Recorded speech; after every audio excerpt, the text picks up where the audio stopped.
بسم الله الرحمن الرحيم. والفجر وليال عشر والشفع والوتر والليل إذا يسر هل في ذلك قسم لذي حجر ألم تر كيف فعل ربك بعاد إرم ذات العماد التي لم يخلق مثلها في البلاد وثمود الذين جابوا الصخر بالواد وفرعون ذي الأوتاد الذين طغوا في البلاد فأكثروا فيها الفساد فصب عليهم ربك سوط عذاب إن ربك لبالمرصاد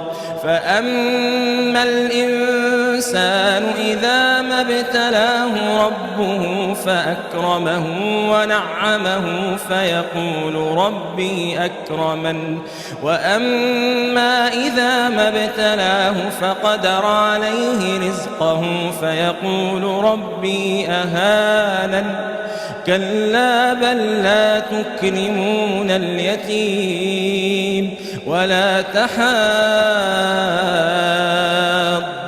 على طعام المسكين وتأكلون التراث أكلا لما وتحبون المال حبا جما كلا إذا دكت الأرض دكا دكا وجاء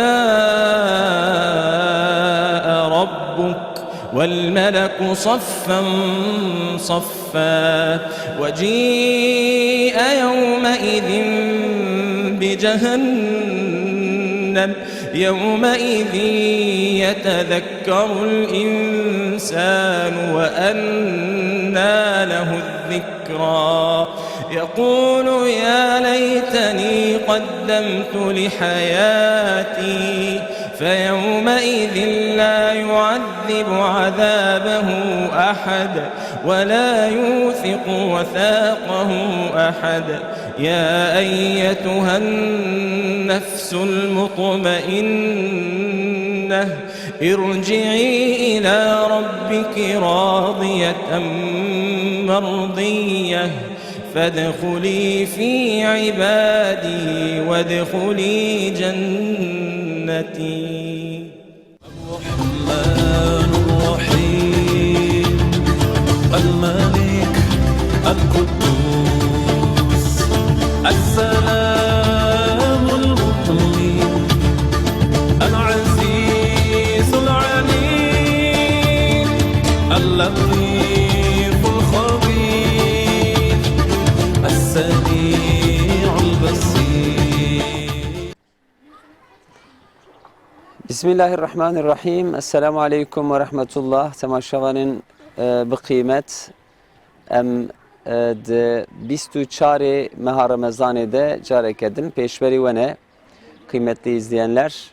Bugün Ramazan ayının 24. günü ve bizler bugün ilmin muhteviyatını konuşmak istiyoruz.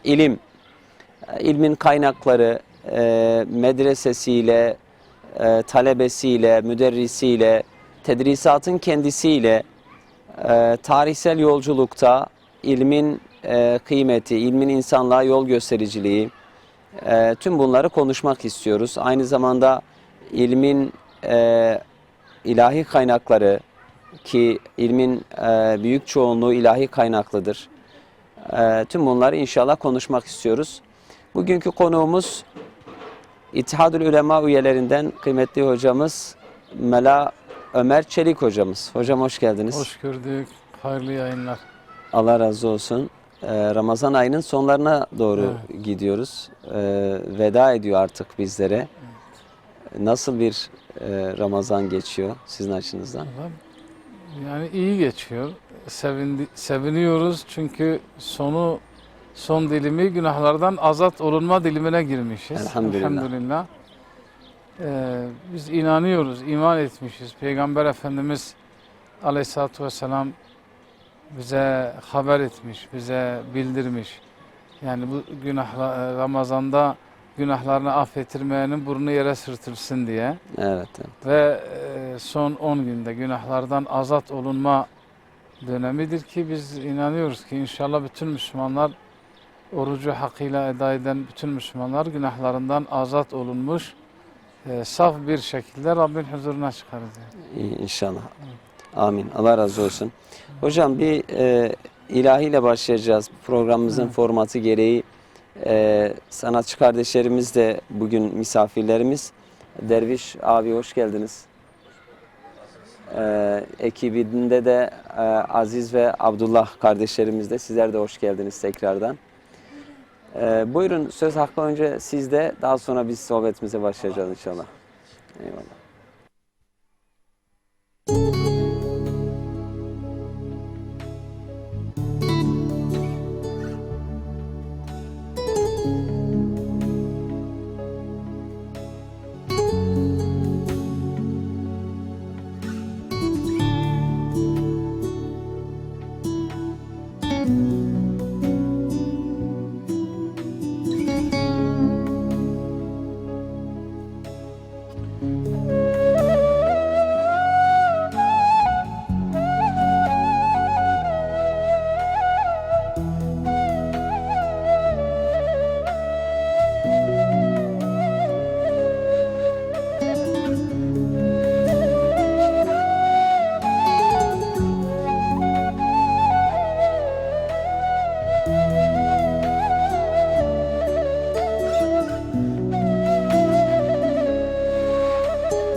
Yapayalnız gecelerde anlamaz ki beni kimse.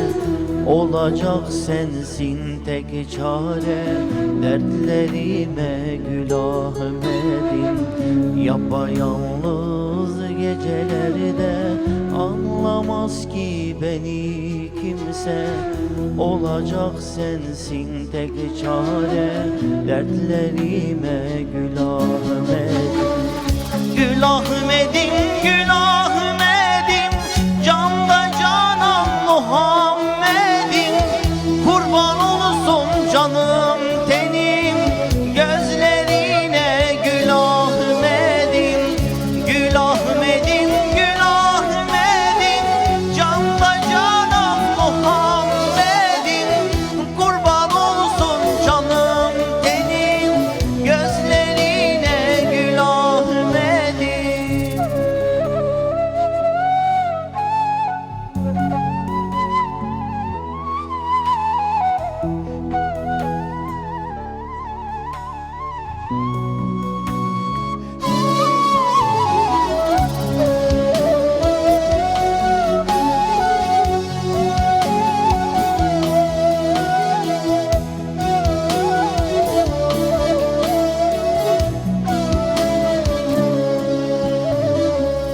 İşte şuramdaki yara, ah ne yapsam ne yapsam, senden başka yok ki saram kollarına Gül Ahmet'im.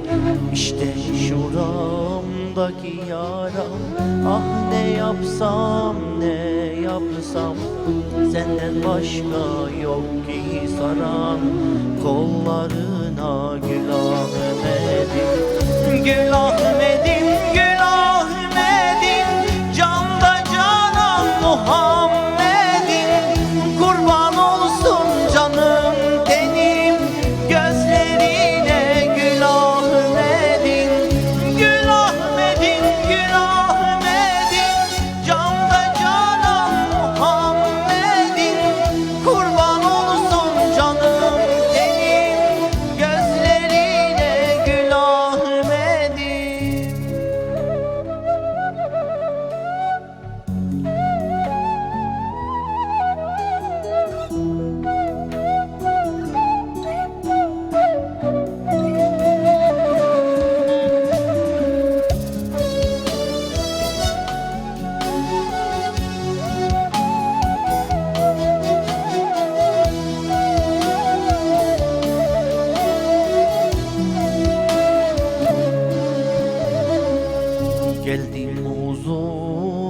senin, işte sağında Ebu Bekir'in, eridi bitti Ömer'in, yollarında Gül Ahmet'in. Geldim huzuruna senin, işte sağında Ebu Bekir'in, eridi bitti Ömer'in, yollarında Gül Ahmet'in. Gül Ahmet'in, Gül Ahmet'in, canda canan Muhammed'in, kurban olsun canım tenim, gözlerine Gül Ahmet'in. Gül Ahmet'in, Gül Ahmet'in, canda canan Muhammed'in, kurban olsun canım tenim, gözlerine Gül Ahmet'in, kurban olsun canım tenim, gözlerine Gül Ahmet'in.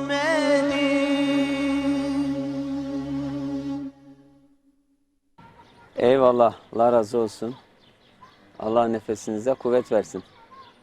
İnşallah devam edeceğiz tekrar. Kıymetli Seydam, bugün istedik ki ilmi konuşalım. İnsanlığa yol gösterici bir kaynak ilim. Şimdi biz tarihe de baktığımızda tarihin her döneminde ilim insanı, ilimle meşgul olan insan her zaman değerli kabul edilmiştir. Çünkü insanların belki en sıkıştığı durumlarda, en köşeye belki sıkıştığı durumlarda ilme, alime danışılmıştır.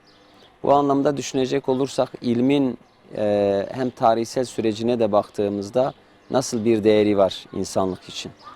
Bismillahirrahmanirrahim. Şimdi insanoğlunun ilim serüveni aslında Hazreti Adem'in yaratılmasıyla başlıyor. İnsanoğlunun, Ademoğlunun ilim serüveni. Çünkü Allah-u Teala kudretiyle Hazreti Adem'i yarattığı zaman malumunuz meleklere secde edin diyor Hazreti Adem'e. Yani meleklere, Adem'e secde edin diyor. Evet.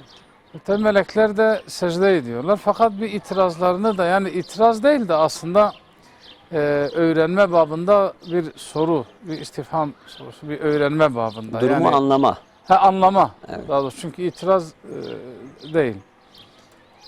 Her ne kadar bir kısımları öyle demişse de ehli sünnet görüşüne göre bu itiraz değil. Çünkü meleklerin itiraz etme şeyleri yok. Evet.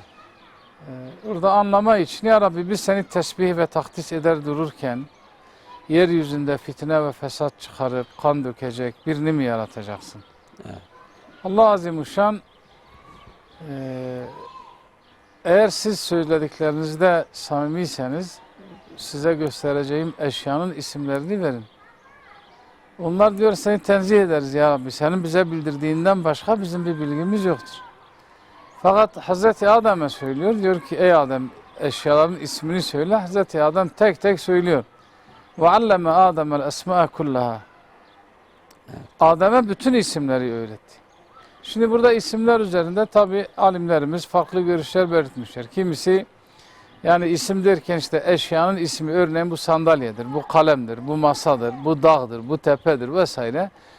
Ama genel kabul görüşe göre Allah-u Teala'nın insana yüklediği, yani Adem'e yüklediği o hilafet görevi var. Yani biz emaneti yere ve göklere, dağlara verdik. Ama onlar almadılar. Kabul etmediler. وَحَمَلَهَا insan. İnsan onu yüklendi. اِنَّهُ كَانَ ذَلُومًا جَهُولًا Yani o emanetin hakkını yerine getirmeyen insan zalim ve cahildir. Yani o emaneti hakkıyla yerine getirebilmek için gerekli olan bütün donanıma biz bu isim diyoruz. İsimler diyoruz. Evet. Yani hilafet vazifesini yerine getirmekte kendisine ne lazımsa ona isim demiş alimlerimiz. Bu isimleri hepsini ona öğretti. İşte Ademoğlunun ilim serüveni böyle başlıyor. Ve Cenab-ı Allah Celle Celaluhu Hazreti Adem'i dünya hayatına gönderdikten sonra onlara sayfeler vermiştir. o zamanki toplumun ihtiyacına göre, insanların sayısına göre, insanların ihtiyacına göre Cenab-ı Allah Celle Celaluhu emir ve yasaklar bildirmiştir. Ta ki Hz. Muhammed Mustafa Aleyhisselam'a kadar toplumlar tekamülünü geliştirdikçe, toplumlar geliştikçe, yani maddi olarak terakki ettikçe, coğrafi olarak genişledikçe, dağıldıkça Allah Celle Celaluhu da toplumlara göre şeriatlar vaaz ediyor, şeriatlar gönderiyor. Ki gönderdiği en son şeriat İslam'dır. Artık bundan sonra bir din gelmeyecek. Dolayısıyla ilim Cenab-ı Allah Celle Celaluhu'nun bir sıfatıdır. Malumunuz ilim. Evet. Yani her şeyi bilen, bilmesi için de herhangi bir çaba harcamayan, ilmi kendinden olan bir sıfattır Cenab-ı Allah'a atfedilen. Dolayısıyla kendi ilminden insan oğluna da bir katire de olsa, yani ruhundan üfler gibi ilminden üflemiştir insanoğluna. Ve ilmi övmüştür Allahu Teala Celle Celaluhu. Yani hiç karanlıkla aydınlık bir olur mu? Gölge ile sıcak bir olur mu? Hiç bilen, bak bu misalleri verdikten sonra hiç bilenle bilmeyen bir olur mu? Yani bilenle bilmeyenin misali aslında mecaz olarak baktığımızda karanlıkla aydınlık gibidir. Gölge ile sıcak gibidir. Yine Cenab-ı Allah Celle Celaluhu kendi birliğine hem kendini şahit tutmuş. Şehidallahu ennehu la ilahe illa huve vel melâiketu vel ilmi kâimen bil kıst. Kendi birliğine, kendisinden başka ilah olmadığına hem kendisini şahit tutmuş, hem melekleri hem de ilim ehlini, alimleri şahit tutmuştur. Ve Peygamber Efendimiz Aleyhisselatü Vesselam, yani alimin mürekkebinin şehidin kanından daha faziletli olduğunu söylemiştir. İzâ mâtel alimu mâtel alemu. Bir alim ölürse bir alem ölmüş gibidir. Evet. Ama tersi de İzâ fesedel alimu fesedel alemu. Eğer bir alim bozulursa, bir alim fesada uğrarsa bir alem fesada uğrar. Çünkü alimler ve ilim her zaman lokomotif olmuştur. Asla vagon olmamıştır yani. İlim ve alimler her zaman lokomotif olmuştur. İnsanlığı, toplumu, tarihi kendi peşinden sürükleyip götürmüştür. Kim ilme sarılmışsa, hani Efendimiz sallallahu aleyhi ve sellem hadis-i şeriflerinde diyor, yani dünyayı isteyen ilme ve Kur'an'a sarılsın, ahireti isteyen ilme ve Kur'an'a sarılsın. Hem dünyayı hem ahireti isteyen ilme ve Kur'an'a sarılsın. Cenab-ı Allah Celle Celaluhu onlarca ayette, hatta belki yüzden fazla ayette, yani hiç akıl etmez misiniz, hiç tefekkür etmez misiniz, hiç düşünmez misiniz? Hatta düşünmeyenleri, akıl etmeyenleri çok sert bir şekilde Cenab-ı Allah ikaz ediyor ve onları uyarıyor. Allah'ın yerde ve gökte nice ayetleri vardır ki onlar, yani gözleri kör bir şekilde tefekkür etmeden yanlarından geçerler. Bir gün Peygamber Efendimiz Aleyhisselatü Vesselam bu ayet-i kerime indiği zaman ağlamaya başlıyor. Annemiz diyor ki, ey Allah Resulü, seni ağlatan nedir? Diyor, bir ayet-i kerime indi ki beni ağlatan odur diyor. Diyor, yerde ve gökte nice ayetlerimiz vardır ki onlar, o gafiller, onlar üzerinde tefekkür etmezler, düşünmezler. Demek ki Allah tefekkür etmemizi istiyor. Düşünmemizi istiyor. Rabbana ma halakta hâzâ bâtila. Subhaneke fekîne azâbennar. Rabbimiz, sen yani bu yeri ve gökleri boşuna yaratmadın. Haşa, sen bundan münezzehsin. Allah-u Teala yeri ve gökleri boşuna yaratmamıştır. Yani bu kanunları boşuna koymamıştır. Yani fiziksel kanunlara insan baktığı zaman, yani insan maşallah, subhanallah diye haykırıp kendini parçalayısı geliyor. Yani o atoma koyduğu kanun, dünyanın döngüsüne koyduğu kanun, yıldızlara koyduğu kanun, güneşe koyduğu kanun, bunlar hepsi ilimle elde edilen şeyler. Hepsi ilimle. Bak, ilim olmasaydı biz bugün bunları bilmeyecektik. Evet. Hep ilimle. Ama Allah-u Teala tefekkür edin, düşünün, akledin. Dolayısıyla tarih boyunca bakın hem İslami hem gayri İslami toplumlarda kim ilme sarılmışsa yükselmiş. Maddi olarak gayri İslami toplumlarda maddi olarak terakki etmişler. Düşmanlarına galebe çalmışlar. Düşmanlarını yenmişler. Ama neticelerinde sonları manen çöküntü olmuş. O ayrı mesele. Evet. Ama İslami toplumlarda, İslam tarihine, hatta peygamberler tarihine baktığımızda bakın insan oğlunun aydınlığa çıktığı, şefkat ve merhamete ulaştığı, sosyal dengenin, sosyal adaletle sağlandığı dönemler peygamberlerin geldiği dönemlerdir. Niçin? Çünkü peygamberler niye geliyorlar? Toplum bozulduğu için geliyorlar. Toplum Allah'ı unuttuğu için geliyorlar. Zulüm had safhaya ulaştığı için geliyorlar. Ve gelen peygamberler toplumu ıslah etmiştir. Tarihi ıslah etmiştir. Yöneticileri ıslah etmiştir. Yöneticileri hak yola çağırmıştır. Bir kısım peygamberler kendileri kral olmuş, kendileri yönetici olmuş, devlet başkanları olmuş ve adaletle hükmetmişler. İslam tarihine baktığımızda yani Müslümanlar 4 halife dönemiyle birlikte yani Hulafai Raşidin'le birlikte ta Osmanlı'nın yıkılışına kadar hangi dönemde zirve yapmışlarsa, kemale ulaşmışlarsa bakıyoruz ki ilme ve alime değer verdikleri için bu öyle olmuş. Yani Emeviler döneminde pek fazla yani ilmi çalışmalardan ziyade yani fetih çalışmaları olmuştur. Yani Emeviler döneminde de olmuştur, yer yer olmuştur ama ağırlık yani fetih ve cihad çalışmaları olmuştur. Fakat Abbasiler döneminde fetih ve cihattan ziyade ilme ciddi anlamda bir değer verilmiş. Alimlere değer verilmiş. Hatta Bağdat'ta Beytül Hikme diye yani bir üniversite diyelim artık ona böyle geniş çaplı bir üniversite kurulmuş. Müslim ve gayrimüslim dönemin tanınan bilim adamları yüksek meblağlar karşılığında yani aylık ücret karşılığında oraya getirtilmiş. Batılı mesela filozofların kitapları Arapçaya tercüme edilmiş. Özellikle tercümanlık o dönemde Abbasilerin o döneminde tercüme büroları yani bayağı böyle prestijli bir iş haline gelmiş. Hatta devletle anlaşamayan yani devlet memurudur, devlette tercümanlık yapmış ama bir vesileyle ya emekli olmuş ya da devletle anlaşamamış. Hemen kendine bir tercüme bürosu açıyor bakmış. Tercümanlık bürosu açıyor çünkü okuma çok. Yani kitaplar çok okunuyor. Bu çevirilerin faydası da oldu, zararı da oldu.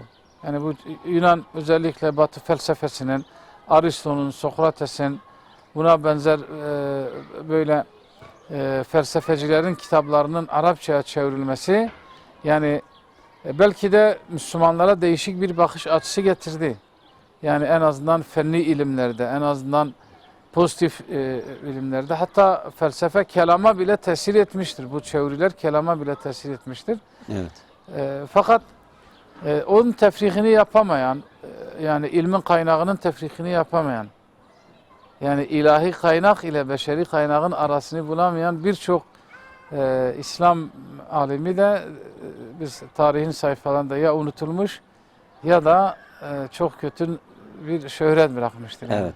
Yani İslam tarihine baktığımızda bu bahsettiğiniz Abbasiler döneminde ilmin nerede olduğunu sorgulamamışlar ya da ilmin kimden gelip gelmediğine bakılmaksızın. Yok. Tıpkı Peygamberimizin sallallahu aleyhi ve sellem hadisinde olduğu gibi Çin'de bile olsa gidin alın. Yani dolayısıyla değerlidir. İlme verilen değer anlamda düşündüğümüzde.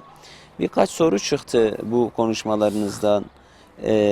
İlim toplumları yükseltiyor. Evet. Toplumları medeni seviye olarak yükseltiyor, yüceltiyor. Yani cehaletten saadete, rahmete, huzura çıkarıyor diye bir cümleniz oldu aralarda. Evet. Yani tıpkı Peygamberimizin geldiği dönemde insanların gelenekleri, ananeleri, işte dededen biz böyle gördük, babalarımızdan, atalarımızdan biz böyle gördük, biz böyle gidiyoruz.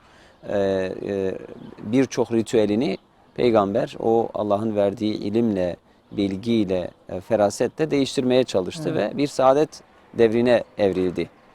Bu anlamda düşündüğümüzde biraz tarihi Örneğin mesela bir orta çağ meselesi var. Avrupa'nın yaşadığı orta çağ. İslam'da orta çağ yok. Yoktur. Evet. İslam'ın orta çağı yoktur. Evet. Ya İslam'ın İlginç. Avrupa'nın yaşadığı orta çağ Evet. İslam'ın en şaşalı çağıdır. Evet, Bilginin kıymetli olduğu, en değerli olduğu dönemdir. Ama Avrupa orta çağında kilisenin mutlak bir otoritesi, mutlak bir hakimiyeti, hatta dünyanın döngüsü, kainatın, evrenin bir takım hareketlerini dile getiren insanların idama mahkum edildiği bir dönem yaşıyoruz. Evet. Şimdi hocam Avrupa'nın orta çağı yaşaması dinlerinden kaynaklanıyordu. Evet. Ve din adamlarından kaynaklanıyordu.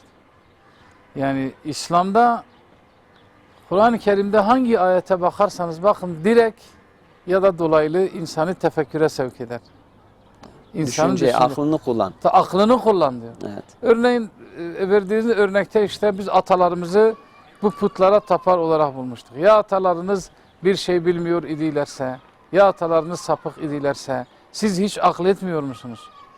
Hz. İbrahim'in örneği mesela, hani önce yıldıza bakıyor, sonra aya bakıyor, güneşe bakıyor, sonra benim Rabbim yani bunların da fevkinde bir şeydir. Yani ben ene la uhibbul afilin, ben batan şeyleri sevmem. Aslında Hz. İbrahim yıldızın da, ayın da, güneşin de ilah olmadığını biliyordu.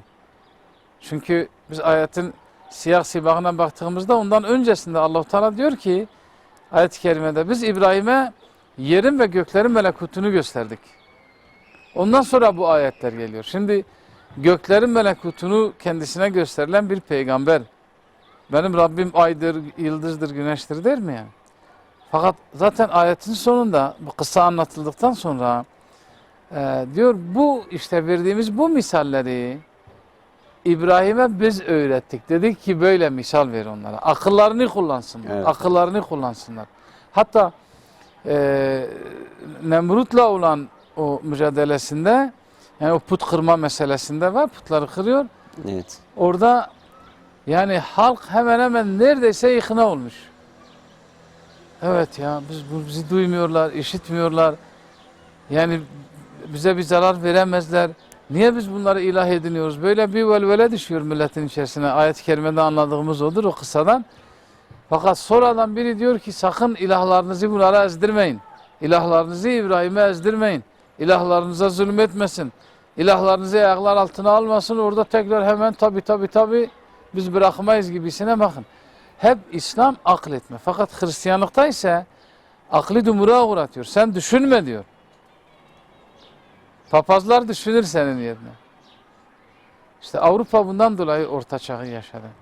Oysa Peygamber Efendimiz Aleyhisselam geldiğinde biz siyer kaynaklarına baktığımızda, özellikle Ebu'l Hasan en-Nedvi'nin siyer kitabına baktığımızda hemen hemen bütün siyer kitapları bu girişte bunu alır. Yani Arap Yarımadası'nın durumu, o günkü durumu. Çevrede yaşayan bütün ülkeler diyelim o zaman, bütün devletlerin en zayıfı, en az gelişmişi, okuma yazma seviyesinin en az olduğu, maddi olarak gelişmişliğin en az olduğu bir coğrafyadır Arap Yarımadası. Evet. En az olduğu bir coğrafyadır. Böyle bir coğrafyada ilahi vahiy, ilahi ilim geliyor. Bakın o insanları 23 sene gibi kısa bir zaman dilimi içerisinde, bakın 23 sene, hatta biz 13 sene diyelim. 13 sene Mekke döneminden sonra, birkaç yılda Medine döneminden sonra artık çevre ülkeler, topraklar, İslam toprakları olduğunda Peygamber Efendimiz Aleyhisselatü Vesselam işte o kadroyu her bir tarafa vali olarak gönderdi. Vali olarak gönderdi. Bak ilahi ilim insanı esfel-ü safilinden a'la-i illiğine çıkardı. Bakın deve çobanlarıydılar. Deve çobanlarıydılar. Yani en ufak bir şeyde biri birini öldürebiliyordular. Çok rahat bir şekilde. Ama öyle bir nesil yetişti ki, yani Muaz bin Cebel Yemen'e vali olarak gittiğinde 26-27 yaşlarında olduğu rivayet edilir yani. 26-27 yaşlarında Yemen gibi bir ülkenin, Yemen gibi bir vilayet o zaman şey diyordu, valisi olmuş yani. Peki bak, bu insanlar akademi okumadılar, bu insanlar profesörlerin tedrisatından geçmediler. İlahi tedrisattan geçtiler.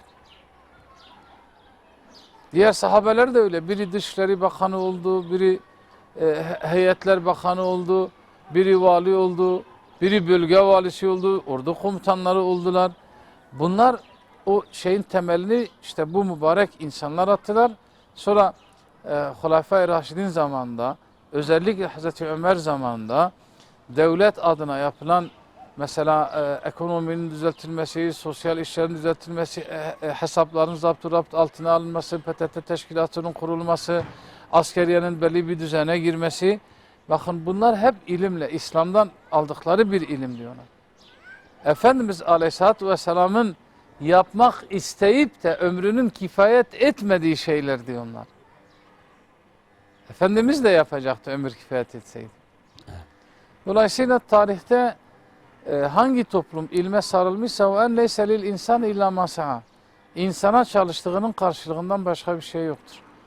Yani İslam toplumları ilme ve alime sarıldığı müddetçe Allah onları yüceltmiş. Hem dünyada hem ahirette aziz kılmış. Hem maddi hem manevi terakki etmişler. Ama gayri İslami toplumlar ilme sarıldığı zaman maddi olarak terakki etmişler. Ama neticede manen çökmüşler. Tıpkı günümüz dünyası gibi. Bugün yani korkunç hesaplamalar, korkunç bir ilimle yani hiç hedefini şaşırmadan on binlerce kilometre ileriden füze atabiliyorsun. Uzaya pek gönderebiliyorsun. Dünya kadar uydular var. Yani devasa yapılar, devasa inşaatlar yapılıyor. Hepsi en ince milimetrik hesaplara göre yapılıyor. Batı'nın eseridir bunlar. Batı çalıştı, bu konuda yaptı. Biz ilmi terk ettik. Bilim ve ilim. Biz ilim derken biz her ikisini de kastediyoruz aslında. Evet. Sadece İslami ilimleri kastetmiyoruz. Tabii ki. Yani biz ilmi terk ettik. Cenab-ı Allah Celle Celaluhu bizden olan nüsretini çekip üzerimizden aldı. Bakın bugün Batı dünyanın hakimidir. İstesek de istemesek de ilim sayesinde buraya geldiler. İlimle buraya geldiler. İlim şereftir, ilim izzettir, ilim Allah Celle Celaluhu'nun sıfatıdır. Eğer Müslümanlar olarak bizler ilme gerekli önemi vermezsek, ehli küfür ilme gerekli önemi verir ve onlar da dünyayı yaşanmaz hale getirirler. Yine Ebu'l Hasan en-Nedvi'nin bir kitabı vardı. Müslümanların gerilemesiyle dünya neler kaybetti. Biz ilim sahnesinden çekildik. İlim sahnesinden çekildik. Dünya sahnesinden çekildik. Sahneye ehli küfür girdi, kafirler girdi, Hristiyan ve Yahudiler girdi. İşte onlar atom bombası icat ettiler. İnsanları helak ettiler. Nagasaki'ye, Hiroşima'ya attıkları bombalarla ki bugün bugün Irak'ta, Suriye'de, Bosna Hersek'te daha 90'lı yıllarda yaptıkları, Cezayir'de, Fas'ta, Tunus'ta, Orta Afrika'da, Asya'da İngilizlerin, Danimarkalıların, Hollandalıların, Amerikalıların işgal ettiği yerlerde kullandığı silahlar belki Nagasaki'nin, Hiroşima'nın 10 katı büyüklüğünde. Çünkü onların ilmindeki gaye dünya ve maddi refahtır. Evet, ilmi silah olarak kullanmışlar. Tabii ilim silahtır zaten ama bunlar Gerçek silah. gerçek silah olarak kullanıyorlar. Müslüman, yani İslam toplumlarına baktığımda Osmanlı'da da öyleydi. Yani sivrisinekleri öldürmezdiler. Her ev pencerenin önüne bir fesleğen çiçeği bırakırdı. Sivrisinekler girmezdi. Evet. Ama Batı deodorant yapıyor sivrisinekleri öldürmek için. Aradaki fark bu. Çok güzel bir nokta. Bizler hocam. ilim sahnesinden çekilirsek Evet. Batı elde ettiği bu ilimle dünyayı işte meleklerin dediği gibi fitne ve fesat yerine çevirip kan dökecek. İlmin Yani. hoyratlaşmasını biraz konuşalım ama bir ara verelim, bir eser dinleyelim yine Derviş abimizden. Buyurun, söz sırası sizde.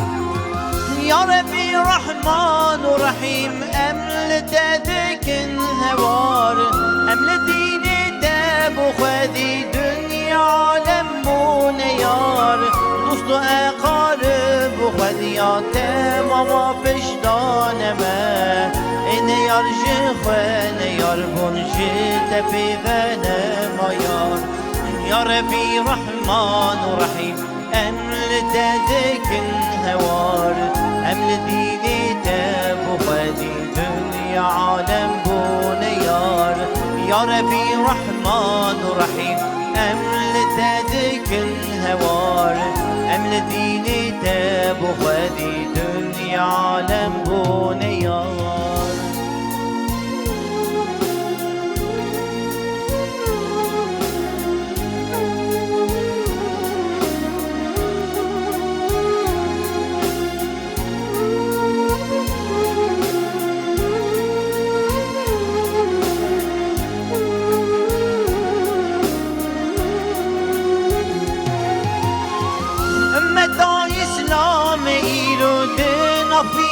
کافرا ایرون وی آلی ده بگه و گل بخار شبر وی سال و زمانا جاهل و نظام مانه ایدی هوزانن کیه دجمن و کیه آلیگار یا ربی رحمان و رحیم امل تدکن هوار امل دینی تب خودی دنیا عالم بونیار یا ربی رحمان و رحیم امل تدکن هوار امل دینی تب خودی دنیا عالم بونیار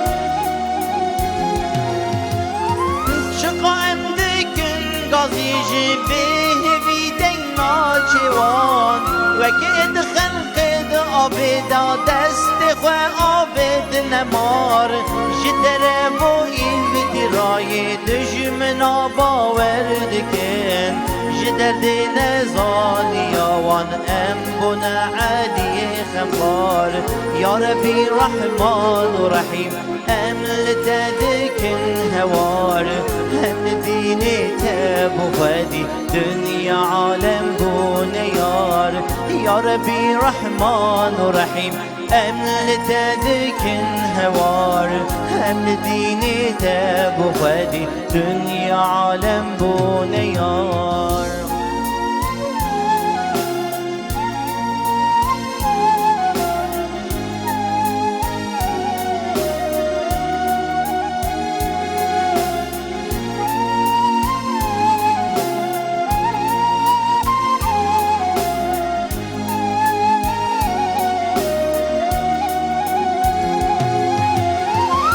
رب هوارا مدوید نوان درد و کلان جمرا ببی آلی کار مسلمان او کیشیار خوی نوان جوان و عزیزات و بیهود نبی تبکی حیات و جیان جبو به امت اجار یا ربی رحمان و رحیم أمل تدكن هوار أمل ديني تاب خادي دنيا عالم بونيار يا ربي رحمن رحيم أمل تدكن هوار أمل ديني تاب خادي دنيا عالم بونيار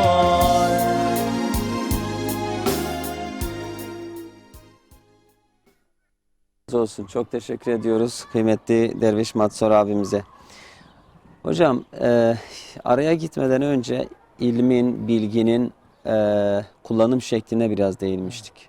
İlmin temiz, saf, berrak olan ilmin amacı dışına kullanıldığında hangi tür felaketlere sebep olduğunu da aslında son birkaç yüzyılda Batı dünyasının dünyaya armağan ettiği savaşlarla görüyoruz.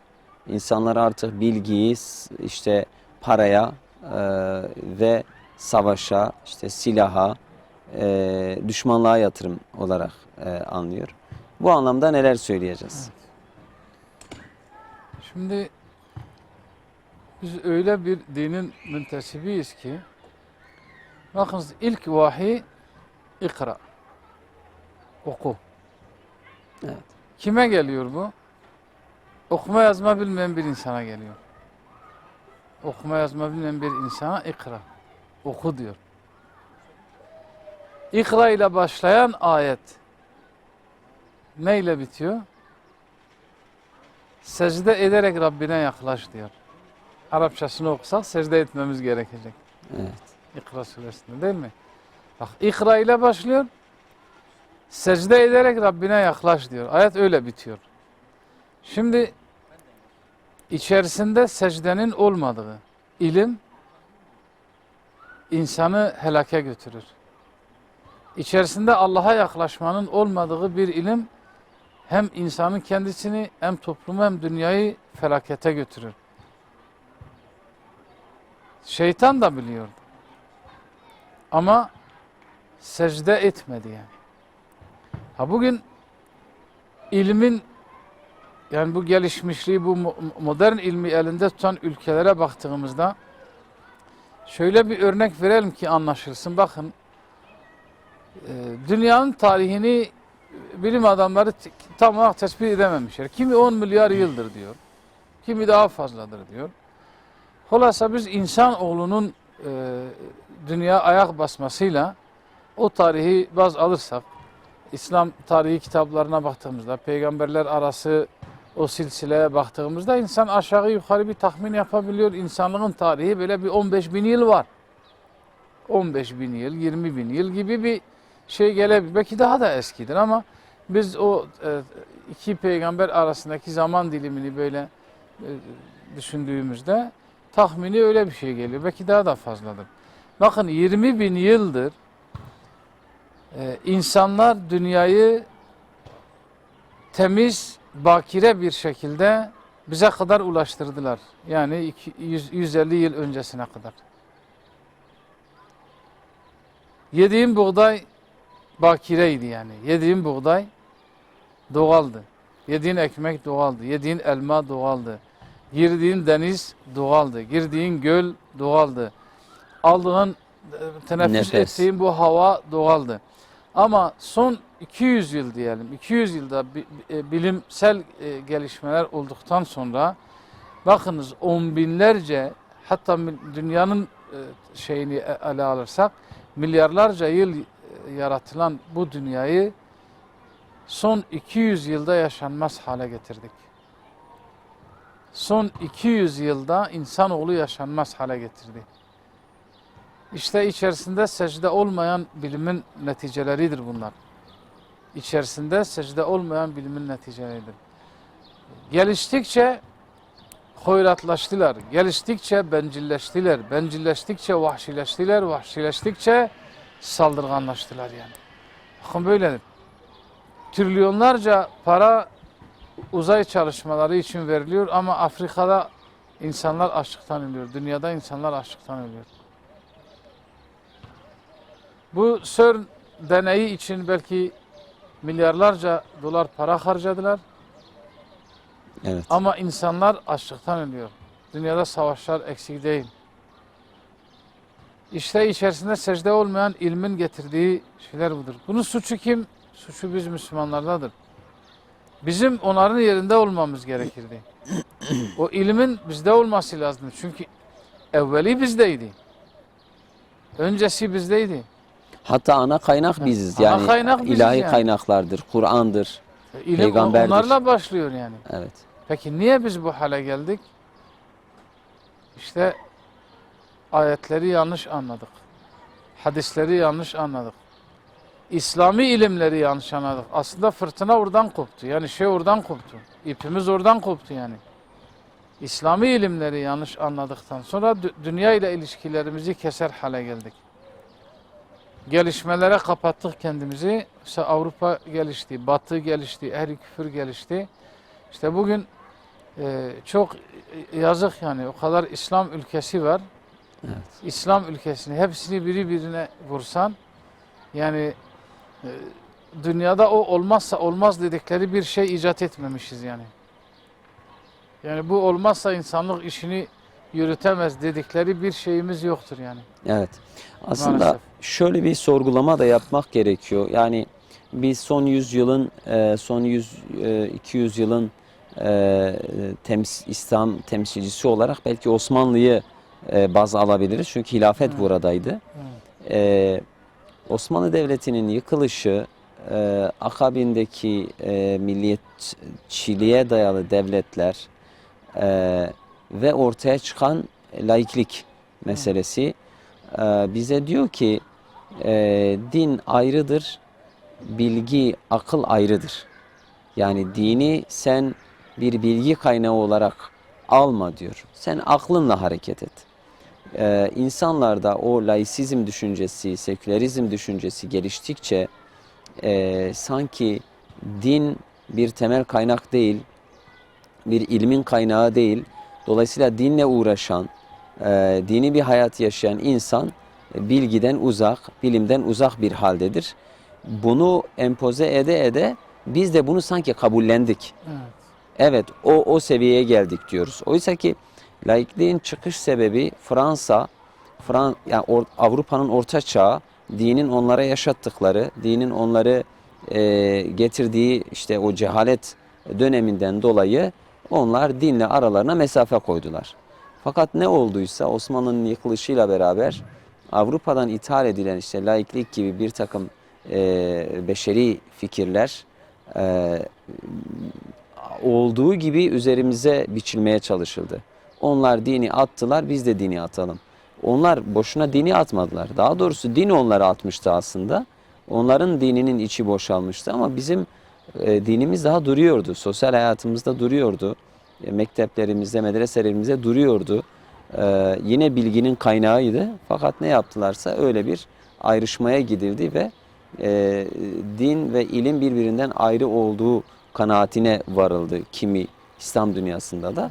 Dolayısıyla ilmin ana merkezi şu anda Batı gözüküyor. Batı, evet. Bu noktada hayıflanmamız gerekiyor. Hem de çok yani şimdi Osmanlı son dönemlerde bir Hariciye Nazırı vardı. İsmini hatırlamıyorum şu anda. Paris'te bir toplantıya gidiyorlar. Böyle bakanlarla, üst düzey bürokratlarla oturunca yanındaki herhalde Fransız Hariciye Nazırı olacak. Yani diyor niye biz ilerledik, siz geri kaldınız? Yani biz niye ilerledik, siz geri kaldınız? O çok güzel bir cevap veriyor. Diyor ki sizin terk ettiğinizi terk ettik, ondan dolayı biz geriledik. Siz terk ettiniz, dininizi ilerlediniz. Biz ise dinimizi terk ettik, geriledik. Şimdi bu bilinçli olarak bazı kesimler tarafından özellikle üniversitelerde, okullarda, her şeyde bilinçli olarak empoze edildi. Öyle bir mesela 10 yılda yeni bir nesil yarattık dediler ya. Yani yaratmayı çıkarsan gerçekten kendi özbenliğini bilmeyen, ilimde ilim adına hiçbir şey yapmamış ama zahirde ilim adına çok şey yapmış gibi görünen bir toplum yetiştirdi Cumhuriyet. İlim adına hiçbir şey yapmamış. Evet. Bakın bugün eğer Türkiye'nin savunma sanayindeki gelişmeler ilerlemişse, Türkiye bu konuda bir adım ileriye gitmişse, bakın dindar insanlar yani temelinde muhafazakar ve dindar olan insanların sayesinde bu ilerlemiştir. Oysa Cumhuriyet kurulduğu günden bugüne kadar yani bilim adına, ilim adına Türkiye'de ciddi bir şey yapılmamıştır. Sadece Daha Türkiye değil. ötesine gidelim hocam. He. Yani ilim adına bir şey yapılmamaktan öte ilme darbe vurulmuş. En basitinden harf inkılabıyla. Evet. İnsanlar cahil, cühela bir seviyeye günde getirilmiş. Cahil oldu ya. Hiç böyle Evet. bir şey olabilir mi ya? Yani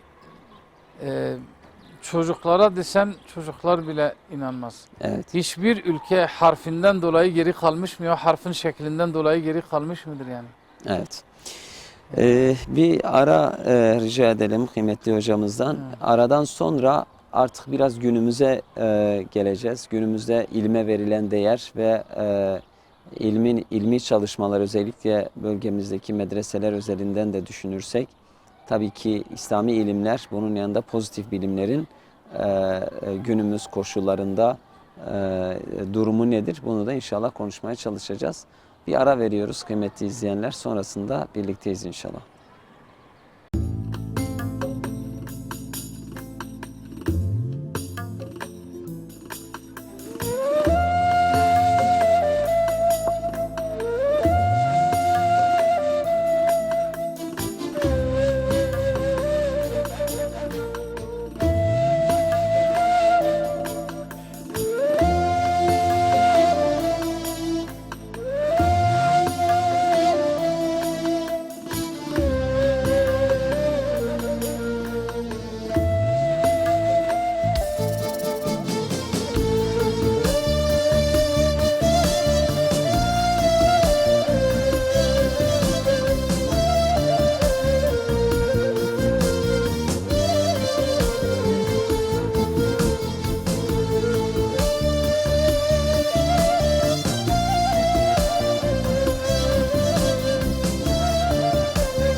حبيبي رب عالم توی فخر جهانی جناب اولاد آدم تو رهبر انسانی دما نورات داده رونی کردن یا هر در شرق و غرب و بحر و بر تا برج آسیمانی دما نورات دادر رونی کردن یا هر در شرق و غرب و بحر و بر تا برج آسیمانی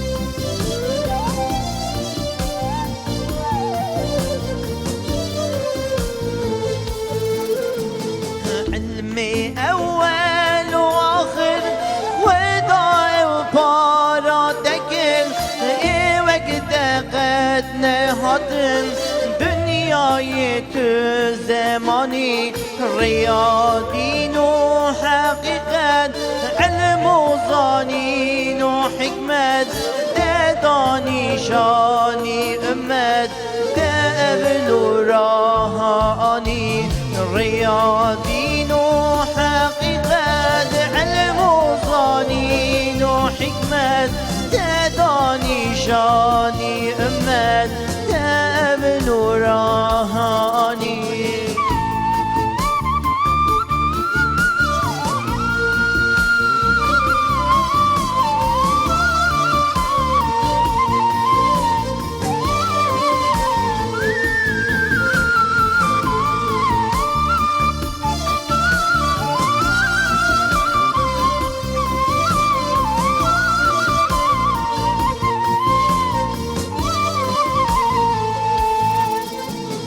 او انسان روندا ما بو نبنی وردا در نشانی واندا به آیت قرآنی خوزیا بیت ورن ریا حقی بگره لبای شیطانا نره دب اهل ایمانی خوزیا بیت ورن ریا حقی بگره لبای شیطانا نره دب اهل ایمانی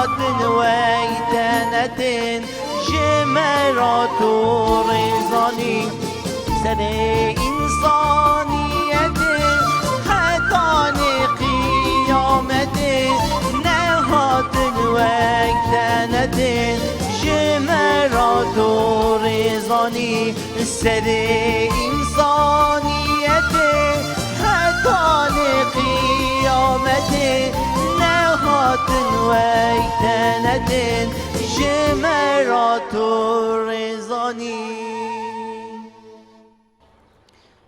Eyvallah, teşekkür ediyoruz. Allah razı olsun Derviş Matsor abimizden. Kıymetli izleyenler, aranın ardından tekrar birlikteyiz. İttihad-ül Ulema üyesi Mala Ömer Çelik hocamız, misafirimiz. İlmi bugün konuşuyoruz. İlmin tarihsel yolculuğu ve günümüzde ilmin artık önemine değinmek isteriz Seydam. Bugün hem İslami ilimler hem pozitif ilimler, tabi bunların birbirinden ayrı düşünülmesinin imkanı yok. Elbette ki İslami ilimler, özellikle medreselerde tedris edilen İslami ilimlerin önemi kadar pozitif bilimlerin de önemi var. Günümüz koşullarında insanların, toplumların işini kolaylaştırma anlamında.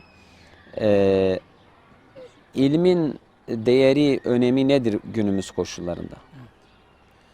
Şimdi tabii biz İslam toplumu için söylüyoruz. Yani İslam toplumunda yaşadığımız için hani aradan önce de konuşmuştuk. Yani İslam toplumu olarak maalesef bizler ilme yeterli değeri veremedik. Yani yeterli kıymeti ilme veremedik. Ne ilim yolunda mücadele ettik, ne kendimizi ilme teslim ettik, ne ilmi çalışmalar yaptık. Özellikle son 200 yıl diyoruz. Yani öncekiler değil ha. Evet. Son 200 yılda, hatta son 300 yılda zaten çökmemizin, paramparça olmamızın ana sebeplerinden bir tanesi de ilmi terk ettiğimizden dolayıdır. Hem İslami ilimleri hem de diğer ilimleri, yani pozitif ilimleri terk ettiğimizden dolayı maalesef bugün ümmet olarak perişan bir haldeyiz. Tekrardan ilme o değeri vermek gerekir. Allah Celle Celaluhu'nun verdiği değeri vermek gerekir. Çünkü Allah-u Teala Yüce Kitabımız Kur'an-ı Kerim'de ilmi övmüştür, alimleri övmüştür. Aklını kullanmayı övmüştür, aklını kullanmamayı ise çok ciddi şekilde yermiştir. Dolayısıyla bu işin şuurunda olan, bu işin fevkinde olan insanların tekrardan yani ilme ve bilme yeniden dönmemiz gerekir. Yeniden şahlanmamız gerekir. Çünkü zaman artık onu icap ettiriyor. Zaman onu gerektiriyor. Hem İslami ilimlerde, özellikle pozitif ilimlerde İslam alemi olarak çok geri kalmışız hocam. Çok geri kalmışız. Yani okumanın zaruri olduğuna, okumanın açlığına inanmamışız aslında. Hani bir insan aç olduğuna inansa yemek yer. Yani aç olduğuna inanmayan insan yemek yemez. Yemek yemez ve zamanla gıdasızlıktan ölür. Aç olduğuna inanmıyor çünkü. Yemek yeme ihtiyacı olduğuna inanmıyor. Kabul etmiyor. Kabul etmiyor yani. Hani bir kısım insanların tedavi kabul etmemesi gibi. Şimdi maalesef biz bu duruma gelmişiz. Yani özellikle gençlerimizde yani okumaya karşı bir aşk yok. Okumaya karşı bir aşk yok. Yani karşılaşıyoruz gençlerle, işte lise bitirmişsin, hedefin ne? İşte diyorsa da 2 yıllık bir yer gelse okurum işte 2 yıl. Öyle deyince Öper başıma koyarım. yani öyle deyince inanın yani ben üzerime kaynar sular dökülüyor. Ha, bazılarına kızıyorum yani Allah'tan kork diyorum. Ya senin baban yani bunun için mi bu kadar para verdi sen liseyi bitirdin? Yani devlet bu öğretmenlere sen 2 yıllığa giresin diye mi bu kadar para verdi? Bu elektrik, bu su parası, bu yemek parası, bu zahmet, bu sıkıntı. Yani hepsi 2 yıllık için midir yani? Niye hedefiniz daha büyük değil ya? Niye hedef yok işte? Maalesef hedefimiz yok. Gençlerimizde yani bu aşk yok, bu sevda yok. Bu bir de devletin yapacağı bir şeydi. Yani bu fert ilmi konuda hocam yani ilmi gelişmeler, bilimsel gelişmeler ferdin inisiyatifinde olan ferdin yapacağı bir şey değil. Bu devletin yapacağı bir şeydir. Yani Biz gençlik yıllarımızda 90'lı yılların başında zakkumcu doktor diye bir doktor vardı. Doktor, Profesör Doktor Ziya Özel, yanlış hatırlamıyorsam, hafızam beni yanıltmıyorsa, zakkum ağacından kansere ilaç çare bulmuşum demişti. Tabii bir kanserin bir çeşidine, yani binlerce çeşit kanser var. Ya bu o günkü medya, o günkü hükümet, o günkü tabipler odası, o günkü YÖK aşağılıkça bu adama saldırdılar. Saldırdılar bu adama. Yok yobasın, yok şöylesin, yok böylesin, zakkumdan şey mi olur? Biz hangi devirde yaşıyoruz, hangi çağda yaşıyoruz? Yani adam belki namaz niyazında da değildi. Yani böyle İslamcı biri olarak tanınan biri hiç değildi zaten. Ne yaptı sonunda? Amerika elini attı ensesine, gel dedi, gel dedi, gel sana burada büyük bir arazi vereceğim dedi. Bu zakkum ağaçlarını da biz ekeriz dedi. Sen ilacını yap burada dedi. Yani bu devletin niye bizim yani beyinler göç ediyor, Avrupa'ya gidiyor, Amerika'ya gidiyor? Evet. Hani birisi hain, ikisi hain, üçü hain, hepsi mi hain? Aslında onları gönderenler haindir. Onlara sahip çıkmayanlar haindir yani.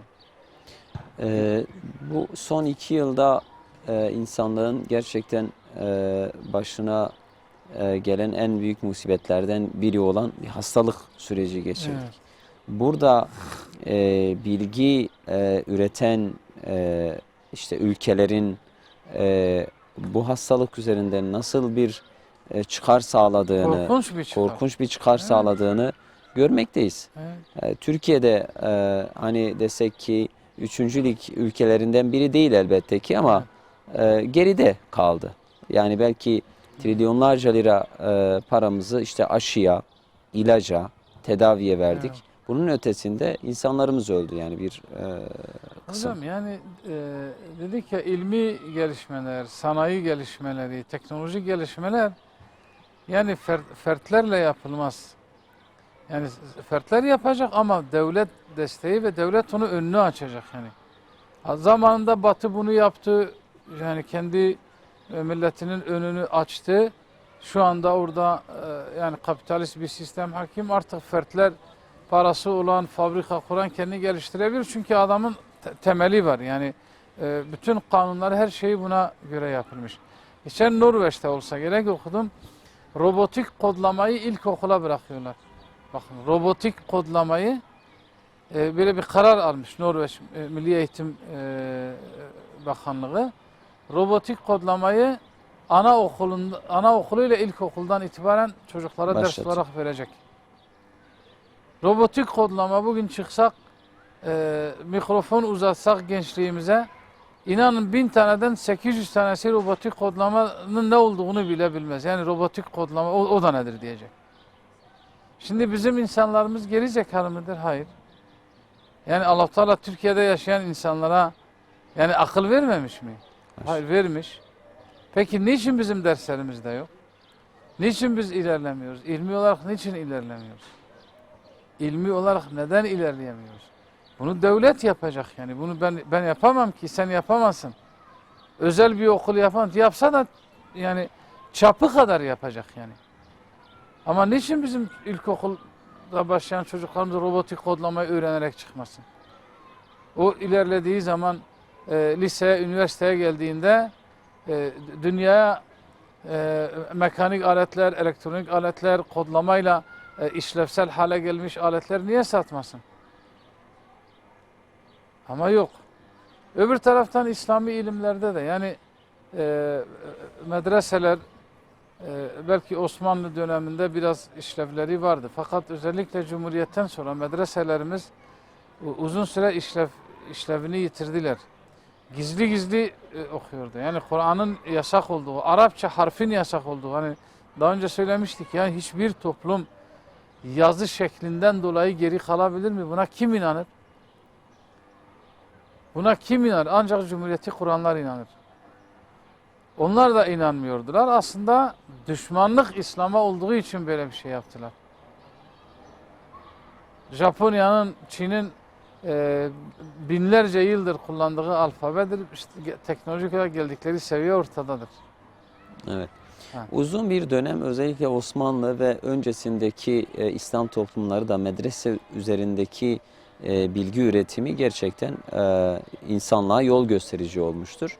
Ancak Cumhuriyet'in ilanıyla beraber medreselerde bir Tevhid-i kapanma Tedrisat süreci. Kanunu'yla birlikte Evet. Şu anda bile medrese yani resmi hiçbir resmiyette şey yasak. yok. Yani Resmi herhangi hiçbir bir şey yok. Yani şeyler değişmedi hocam. Yani biz desek yani tek suçlu devlettir ya da cumhuriyettir ya da hükümettir, hayır.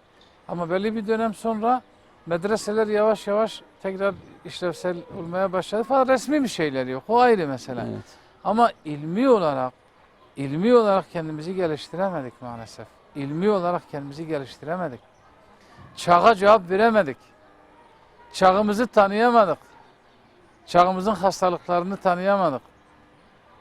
Kendi çağını tanıyamayan, kendi çağının hastalıklarını bilmeyen medreselilerle karşılaştık. Medreseliler öyle. Ağırlık alet ilmine verildi. Sarf nahuya ağırlık verildi. Klasik. Klasik bir yöntemle gelindi fakat çağının hastalıklarını bilmeyen. Bakın gençlerimiz hadis inkarcılığına müptela olmuş. Kur'an bana yeter denen bir sapkınlığa müptela olmuş. Çağdaş mutezililer türemiş. Modernizm akımı gençlerimizin zihnini allak bullak etmiştir. Ha, buna karşı biz bir çözüm getiremiyoruz.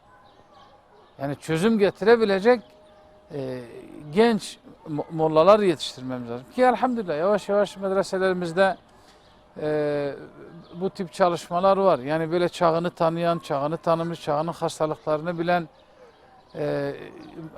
mollalar, din adamları elhamdülillah yavaş yavaş yetişiyor. Fakat geç kaldık yani. Bu dünya sadece tefsir değil, dünya sadece hadis değil, dünya sadece kelam değil, dünya sadece akaid değil. İçinde yaşadığımız bu dünyaya eğer tefsiri, akaidi, hadisi uyarlayamazsak yok olup gideceğiz. Yok olup gideceğiz yani. Allah razı olsun. Bilginin, ilmin özellikle günümüz koşullarında büyük bir silaha dönüştüğünü düşünürsek ileriye dönük de ne kadar kıymete bindiğini herhalde kavrayacağız. Hocam süremizi bitiriyoruz.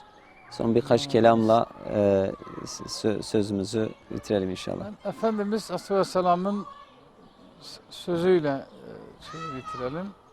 Dünyayı isteyen ilme sarılsın, ahireti isteyen ilme sarılsın. Hem dünyayı hem ahireti isteyen ilme sarılsın. Yani başka yol Bizim yok. içinde bulunduğumuz bu genel olarak yani fakirlik ve zillet halinden ancak yakini bir iman, sadakat ve ilimle çıkabiliriz. Eyvallah. Cenab-ı Allah razı Allah olsun. gençlerimize ilim aşkı versin diyelim. Amin. Allah hayrınızı kabul etsin. Amin. Bu Ramazan orucunda sizlere zahmet verdik. Hakkınızı helal edin. Estağfurullah.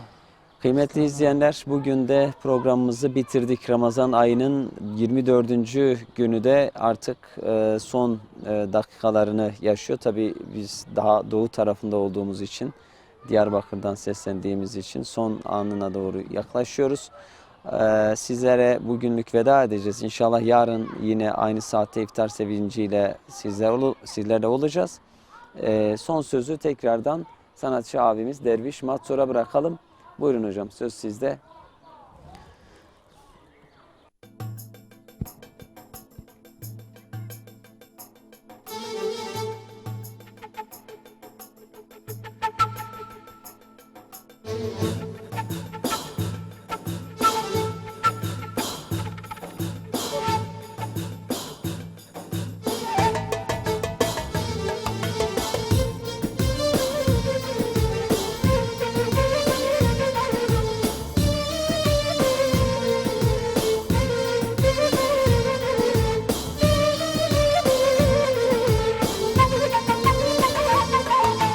Allah'ın Habibisin, gönlümün tabibisin. Allah'ın Habibisin, gönlümün tabibisin. Muhammedül Eminsin, şefaat ya Muhammed. Muhammedül Eminsin, şefaat ya Muhammed. Nabide ye Muhammed, nabide ye Can Ahmed.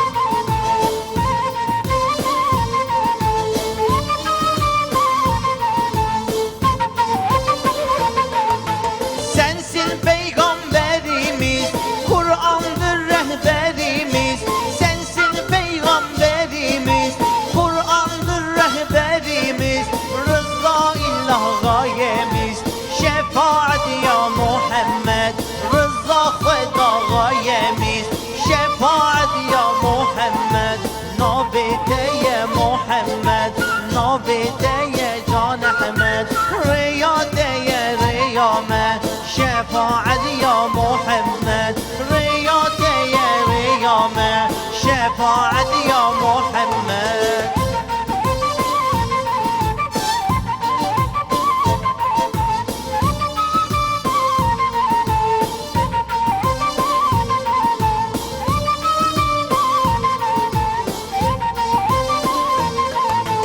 Günahkarız hepimiz, nefisine esiriyiz. Günahkarız hepimiz, nefisine esiriyiz. Arşa kalkar elimiz, şefaat ya Muhammed. Arşa kalkar elimiz, şefaat ya Muhammed. Nabideye Muhammed, nabideye Can Ahmed. Riyadeye riyame, şefaat ya Muhammed. Riyadeye riyame, şefaat ya Muhammed.